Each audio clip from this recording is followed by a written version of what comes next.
أشهد أن لا إله إلا الله وحده لا شريك له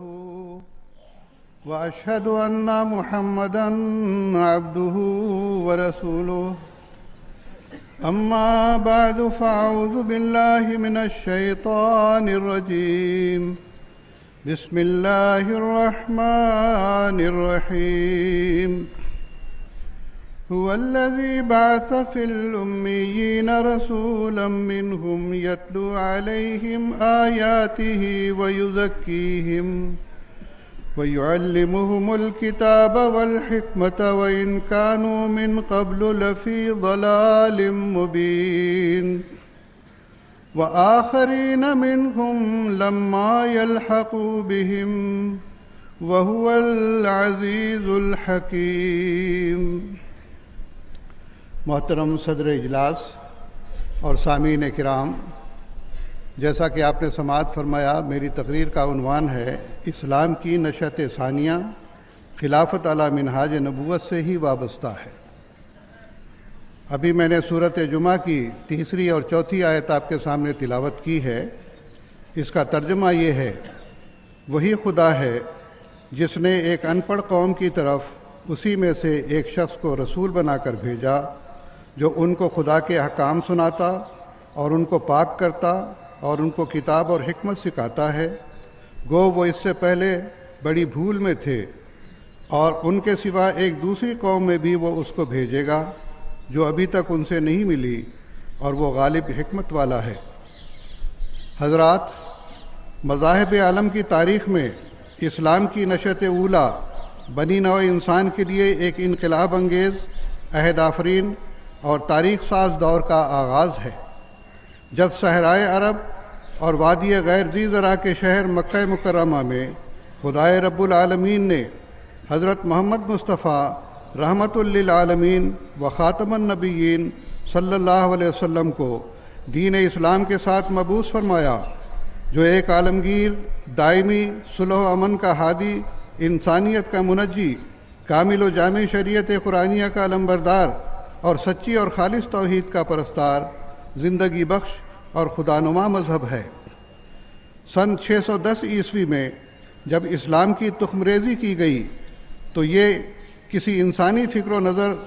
اور تدبیر و تدبر کی مرہون منت نہیں تھی، بلکہ اس کی بنیاد خالصتاً خدائے واحد و یگانہ کی وحی و الہام سے رکھی گئی، اور اسلام کے مقدس پانی مرسل ربانی حضرت محمد عربی صلی اللہ علیہ وسلم نے ایک ایسے زمانے میں جو کفر و ضلالت، بے دینی و بے راہ روی اور ظلم و تشدد کے عروج پر ہونے کی وجہ سے انسانیت کے لیے باعث عار تھا، توحید کی شمع روشن کی، اخلاقی اور روحانی ہر لحاظ سے ایک مکمل ضابطۂ حیات کلام الہی قرآن مجید کی صورت میں پیش کر کے اپنی انتھک جد و جہد اور شبانہ روز کوششوں سے خدائی پرستاروں کی ایک ایسی جماعت پیدا کر دی جس نے اپنی زندگی کا واحد مقصد اعلاء کلمت اللہ قرار دیا، اور اس راہ میں انہوں نے اپنی جانیں اور اپنے اموال بے دریغ لٹا دیے۔ اس مقصد کے حصول کے لیے نہ تلاطم خیز سمندر ان کا راستہ روک سکے اور نہ محیط صحرا ان میں پست ہمتی پیدا کر سکے، بلکہ اس زندگی بخش نور سے تمام معمور عالم کو منور کرنے کے لیے یہ جماعت مجسم عمل بن گئی، ہر مشکل سے ٹکرا گئی اور دم نہیں لیا جب تک کہ اپنی ہمت اور اولو العزمی سے تھوڑے ہی عرصے میں اسلام کے پیغام سے تمام دنیا کو روشناس نہ کرا دیا، اور دیکھتے ہی دیکھتے یورپ کے کوہساروں، ایشیا کے مرغزاروں، افریقہ کے صحراؤں اور جزائر کے ویرانوں میں ہر جگہ ظلم و جہالت کی تاریکیاں دور کر کے ہر طرف خدائے واحد و ذوالجلال کے نور کی ضیاپاشی کی۔ ان کی اس قوت عمل کا راز یہی تھا کہ وہ خدائے حی و قیوم کی ذات پر زندہ ایمان اور یقین کی دولت سے مالا مال تھے۔ ان کی کامیابی اور کامرانی کا اصل سبب ان کی اپنی مذہبی، اخلاقی اور روحانی برتری تھی۔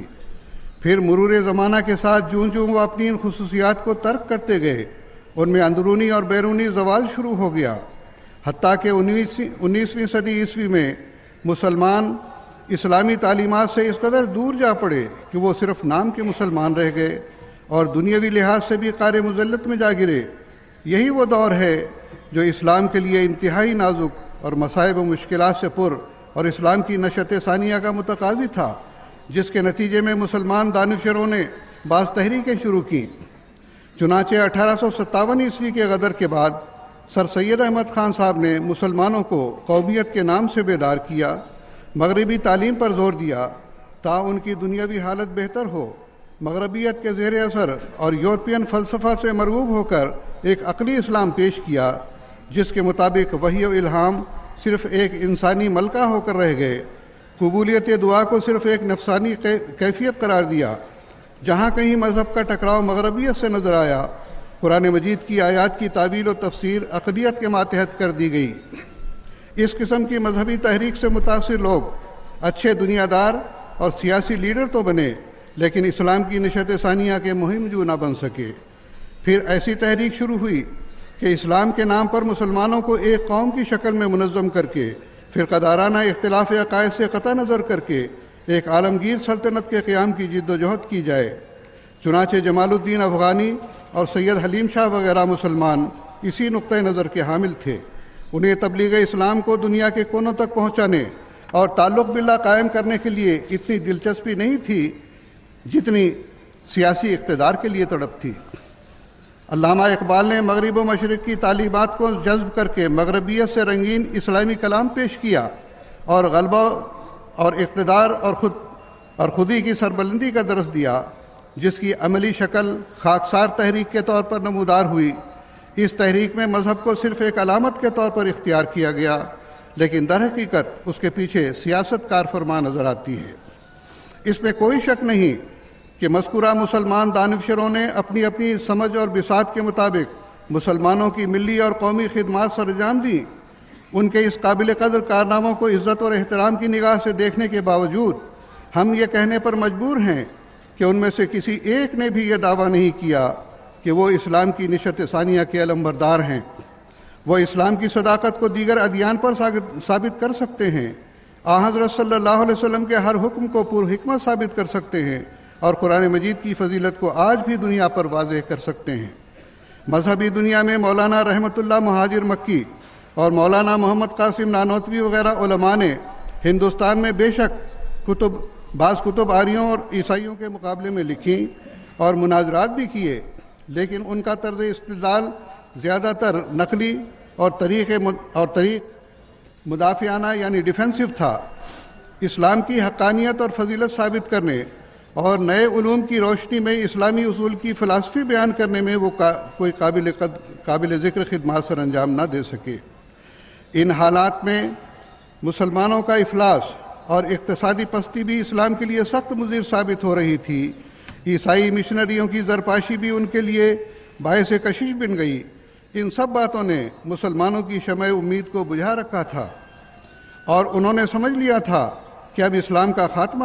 ہونے کو ہے، اور حضرت صلی اللہ علیہ وسلم کی یہ پیش گوئی حرف بحرف مسلمانوں پر صادق آ رہی تھی کہ لوگوں پر ایک ایسا زمانہ آنے والا ہے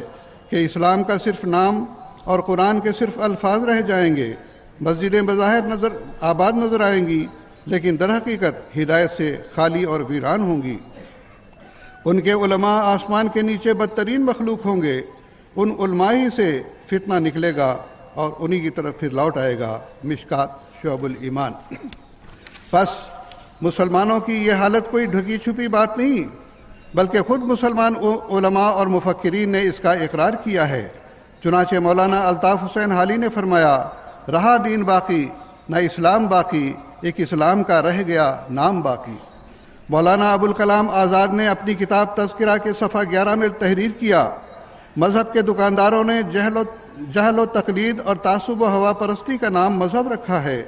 اور روشن خیالی و تحقیق جدید کے عقل فروشوں نے الحاد و بے قیدی کو حکمت و اجتہاد کے لباس سے سنوارا ہے۔ نہ مدرسے میں علم ہے، نہ محراب مسجد میں اخلاص، اور نہ میکدے میں رندان بے ریا۔ مولوی ثناء اللہ صاحب امرتسری نے لکھا، سچی بات تو یہ ہے کہ ہم میں سے قرآن بالکل اٹھ چکا ہے۔ فرضی طور پر ہم قرآن مجید پر ایمان رکھتے ہیں، مگر واللہ دل سے اسے معمولی اور بہت معمولی اور بیکار کتاب جانتے ہیں۔ اخبار اہل حدیث 14 جون 1912۔ شاعر مشرق علامہ اقبال نے کہا کہ یہ دور اپنے براہیم کی تلاش میں ہے، صنم کدا ہے جہاں لا الہ الا اللہ، اور بیان کیا شور ہے ہو گئے دنیا سے مسلمان نابود، ہم یہ کہتے ہیں کہ تھے بھی کہیں مسلم موجود، وضع میں تم ہو نصارا تو تمدن میں ہنود، یہ مسلمان ہیں جنہیں دیکھ کے شرمائے یہود، یوں تو سید بھی ہو مرزا بھی ہو افغان بھی ہو، تم سبھی کچھ ہو بتاؤ تو مسلمان بھی ہو۔ سامعین کرام،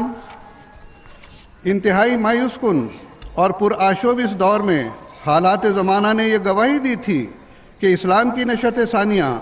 دنیاوی اسکیموں اور تحریکوں سے ہرگز نہ ہوگی، کیونکہ یہ تو ایک روحانی نظام ہے۔ اس کی نشت ثانیہ اسی نہج پر ہو سکتی تھی جس طریق پر اس کی نشت اولیٰ ہوئی تھی۔ پان اسلامزم کی تحریک یا اسلامی خلافت کو زندہ کرنے کی تجویز، یا مسلمانوں کی سیاسی اور قومی تنظیم، یا مغربی طرز کے لیڈروں کی کوئی لیگ، یا دنیاوی عالموں کی کوئی جمعیت، یا جسمانی بادشاہوں کا کوئی میثاق مسلمانوں میں احیاء نو کے لیے کوئی فائدہ نہیں پہنچا سکتا۔ یہ سب دنیاوی اسکیمیں ہیں۔ مسلمانوں کا گزشتہ تجربہ اس بات پر شاہد ہے کہ ایسی اسکیمیں نہ پہلے برابر ثابت ہو سکیں، نہ اب کارگر ہو سکتی ہیں، اور نہ ہی آئندہ کامیاب ہو سکیں گی، کیونکہ اس قسم کے نازک دور میں انسانیت کی فلاح و نجات کے لیے خدا تعالیٰ کے مامور و مرسل ہی آیا کرتے ہیں۔ اسلام کا وہ زندہ خدا جس نے شریعت اسلامیہ کو نازل فرمایا تھا، ہرگز یہ گوارا نہ کر سکتا تھا کہ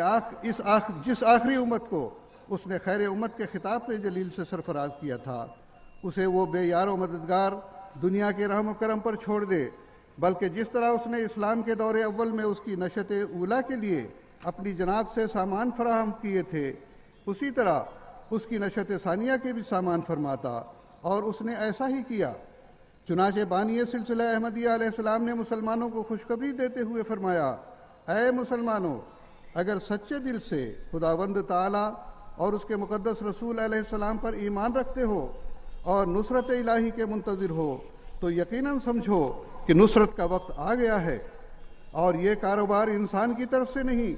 اور نہ کسی انسانی منصوبے نے اس کی بنیاد ڈالی، بلکہ یہ وہی صبح صادق ظہور پذیر ہو گئی ہے جس کی پاک نوشتوں میں خبر دی گئی تھی۔ سو شکر کرو اور خوشی سے اجلو جو آج تمہاری تازگی کا دن آ گیا۔ خدا تعالیٰ اپنے دین کے باغ کو جس کی راست بازوں کے خون سے آبیاری ہوئی تھی کبھی ضائع نہیں کرنا چاہتا۔ ازالہ اوہام صفحہ 3-4۔ اور فرمایا،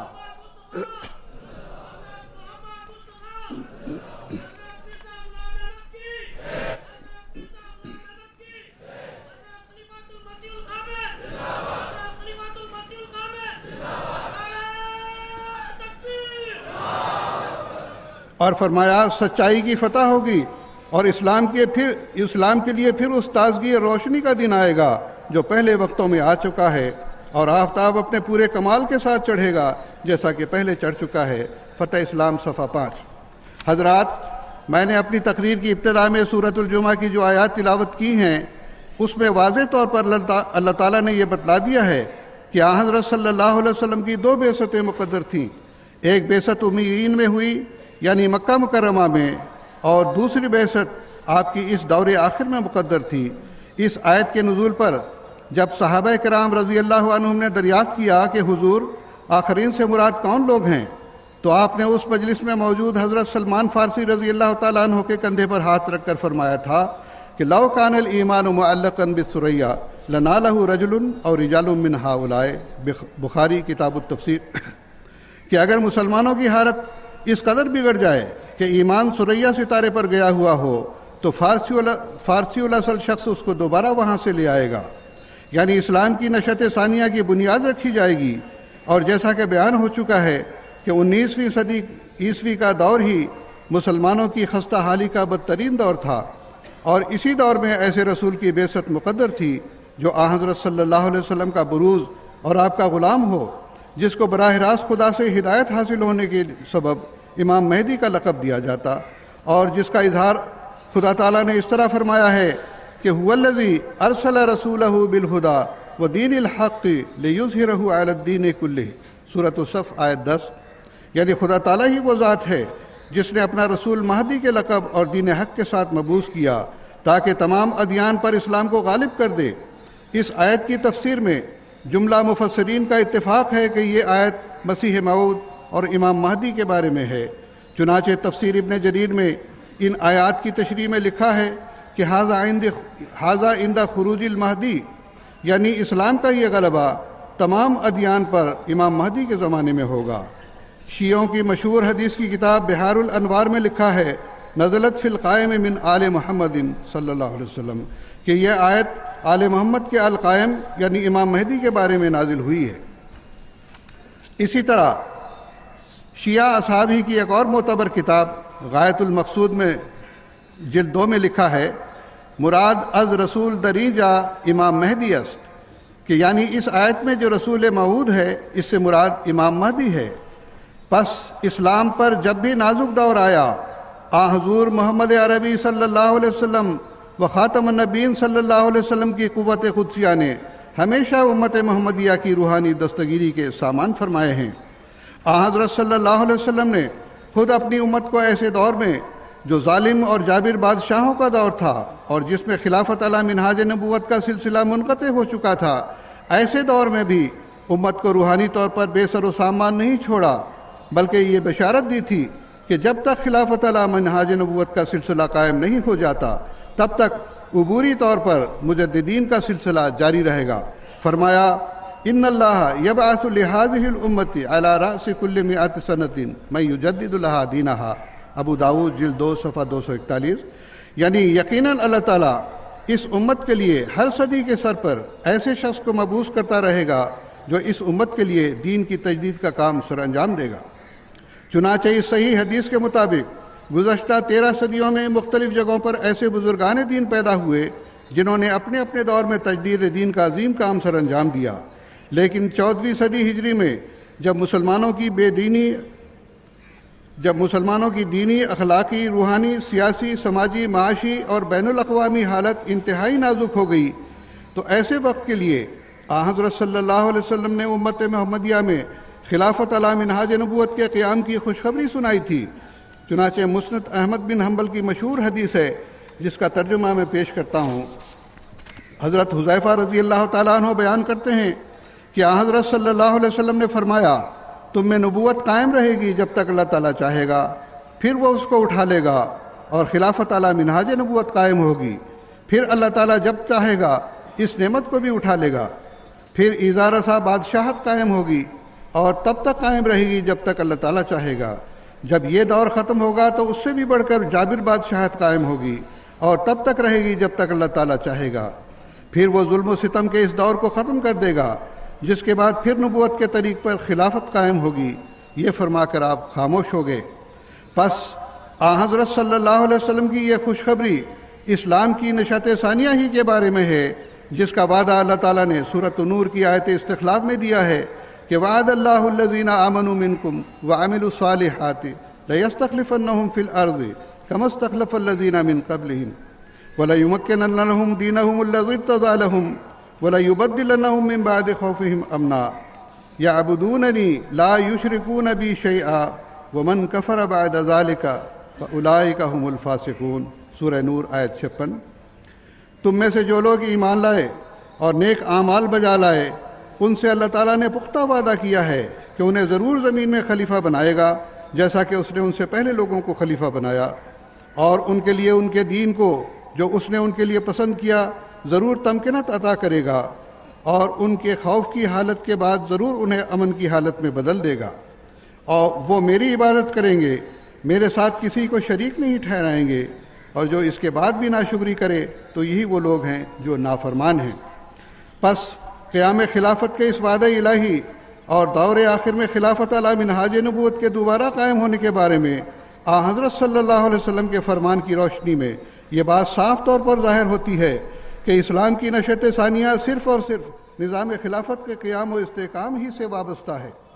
اس کے علاوہ کوئی اور دنیاوی تحریک و تدبیر مسلمانوں کی موجودہ پستی اور ذمو حالی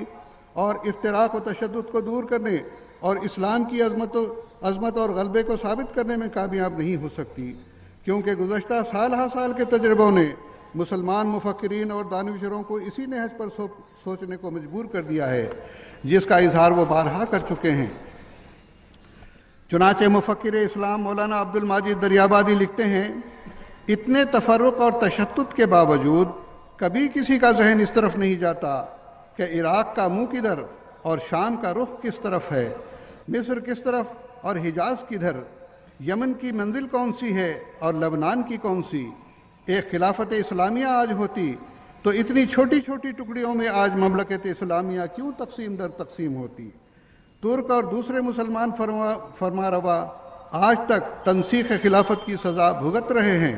اور خلافت کو چھوڑ کر چھوٹی چھوٹی قومیتوں کا جو افسون شیطان نے کان میں پھونک دیا ہے وہ دماغوں سے نہیں نکالتے۔ صدق جدید، لکھنؤ، 1 مارچ 1974۔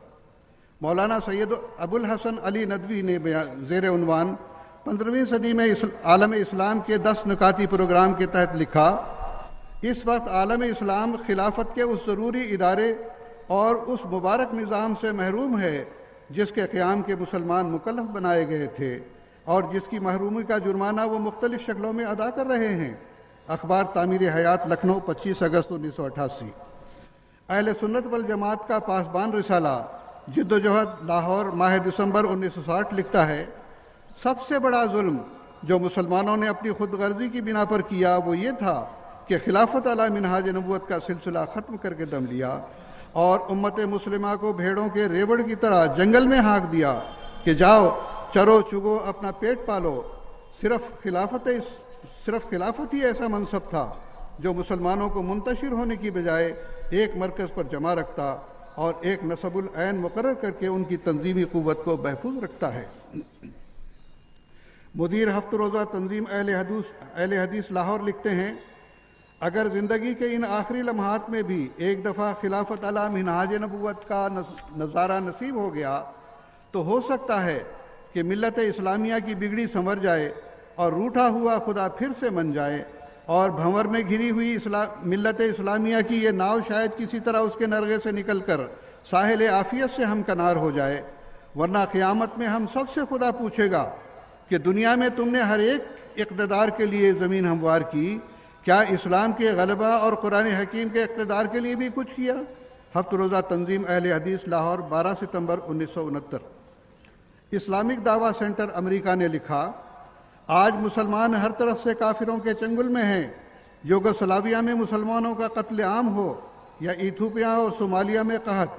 پاکستان میں قتل عام ہو یا کشمیر کے مسائل، ہر طرف سے آج کا مسلمان مصیبت میں ہے۔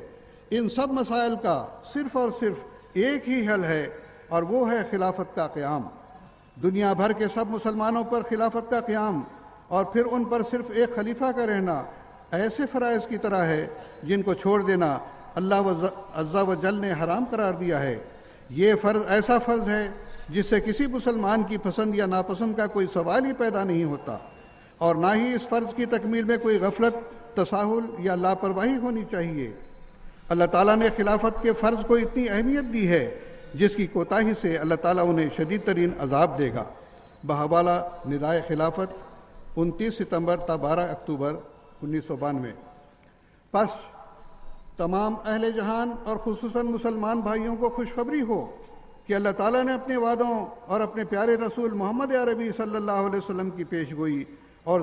ضرورت زمانہ کے عین مطابق امت محمدیہ کو امت واحدہ بنانے، ان کی بگڑی سنوارنے، ان کے شیرازے کو مجتمع کرنے اور غلبہ اسلام کی مہم کو منظم کرنے کے لیے امت محمدیہ میں قادیان کی اسی مقدس سرزمین میں حضرت مرزا غلام احمد قادیانی علیہ السلام کو مسیح محمدی اور امام مہدی بنا کر مبعوث فرمایا ہے اور اسلام کی نشأت ثانیہ کی بنیاد رکھ دی ہے، اور آپ ہی کے ذریعے سن 1908 میں خلافت علی منہاج نبوت کو قائم فرما دیا ہے، اور بفضلہ تعالی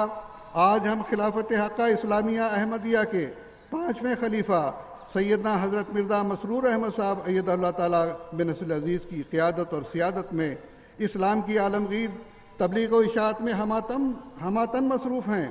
جس کے نتیجے میں مخالفتوں کے شدید طوفانوں اور نام نہاد علماء کی ریشہ دوانیوں کے باوجود آج 200 سے زائد ممالک میں ہمارے مضبوط مشن قائم ہیں۔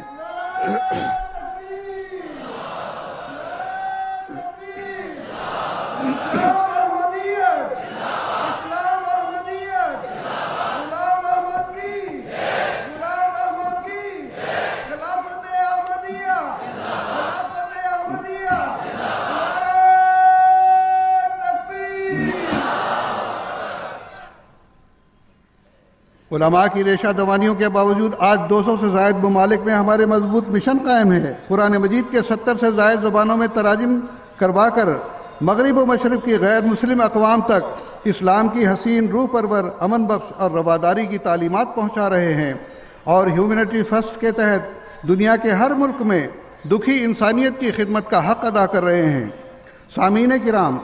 کتنی عجیب بات ہے کہ خدا کی قائم کردہ خلافت سے آنکھیں موند کر مسلمان مفکرین حسرت سے آہیں بھر رہے ہیں۔ ایسی صورت میں ان کا مقدر سوائے محرومی اور ناکامی کے اور کچھ نہیں ہو سکتا۔ ہم اپنے مسلمان بھائیوں سے کہنا چاہتے ہیں کہ وہ خلافت جو اتحاد قائم کرتی ہے، وہ خلافت جس سے تمکین دین وابستہ ہے، وہ خلافت جس سے اسلام کی نشت ثانیہ اور اسلام کا عالمگیر غلبہ وابستہ ہے، وہ انسان کے ہاتھ سے نہیں بلکہ خدا کے ہاتھ سے قائم ہوتی ہے، اور وہ خدا تعالیٰ نے قائم فرما دی ہے، جو خلافت احمدیہ کی صورت میں جاری ہے، جس کے پیچھے رہ کر ہی موجودہ زمانے کے دجالی فتنوں اور سازشوں سے بچا جا سکتا ہے۔ اس کے علاوہ مسلمانوں کے لیے اور کوئی پناہ گاہ نہیں ہے۔ حضرت امام مہدی علیہ السلام نے کیا ہی خوب فرمایا ہے، صدق سے میری طرف آؤ، اسی میں خیر ہے، ہیں درندے ہر طرف، میں عافیت کا ہوں حصار۔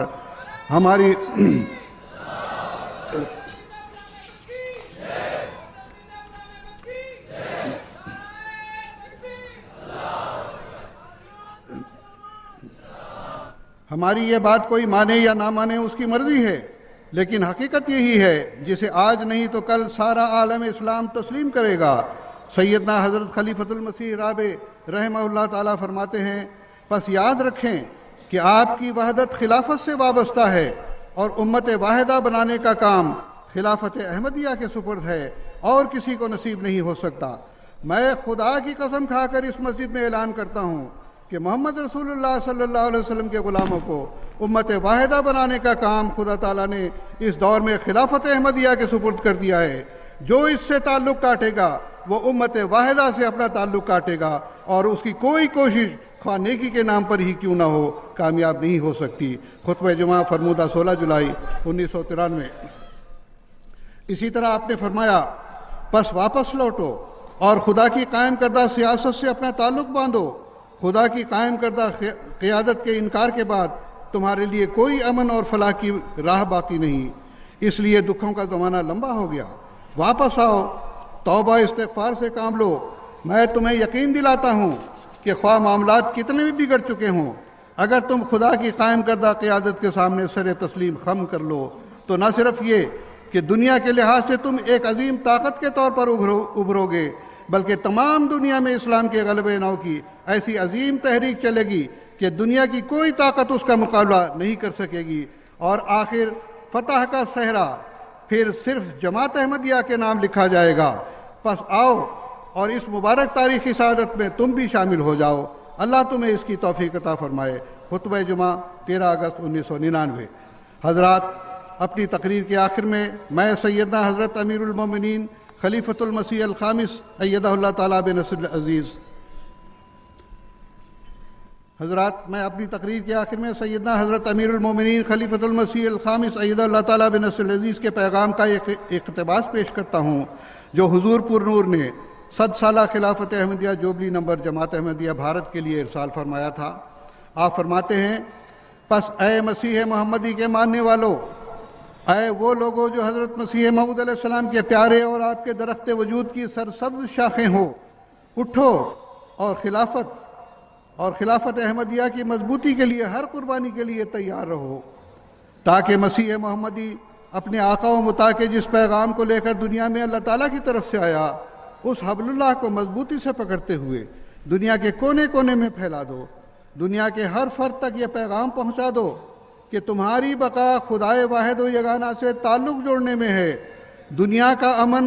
اس مہدی اور مسیح کی جماعت سے منسلک ہونے سے وابستہ ہے، کیونکہ امن و سلامتی کی حقیقی اسلامی تعلیم کا یہی علم بردار ہے، جس کی کوئی مثال روئے زمین پر نہیں پائی جاتی۔ آج اس مسیح محمدی کے مشن کو دنیا میں قائم کرنے اور وحدت کی لڑی میں پروئے جانے کا حل